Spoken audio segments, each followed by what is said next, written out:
नमस्कार, मैं आकाश और आप मुझे सुन रहे हैं मेरे शो में देशभक्ति से दलाली तक। देश चलाना अपने आप में एक धंधा है जिसमें बड़ी मछली छोटी मछली को पनपने नहीं देती। आप किसी कॉर्पोरेट या कंपनी को वोट नहीं देते और ना ही वो गवर्नेंस या सरकार चलाने की स्थिति में होती है। आप जिसे वोट देते हो ये उनकी जिम्मेदारी होती है कि वो आपको साथ लेकर चले, जनता को साथ लेकर चले।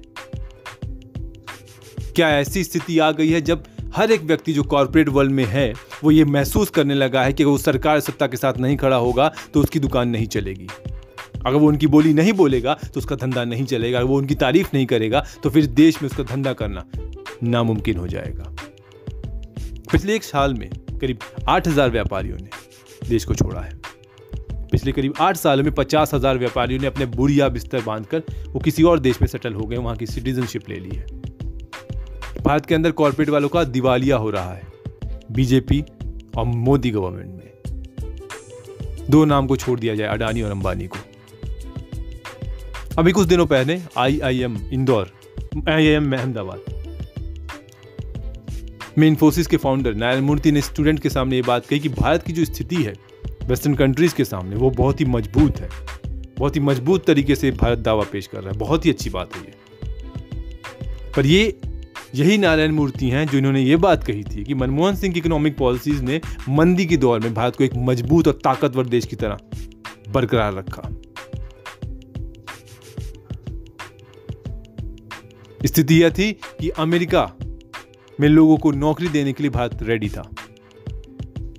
अब नारायण मूर्ति बिल्कुल ही बदल गए हैं। एक सवाल राहुल बजाज ने बहुत ही जायज उठाया कि उन्होंने कहा कि सरकार को व्यापार की परेशानियां बताना व्यापार पे गाज गिराने जैसा है। सरकारी तंत्र आपके पीछे पड़ जाता है, आपको टारगेट करने लगता है। ये शब्द थे राहुल बजाज जी। इस मंशा के साथ दो सवाल उठते हैं।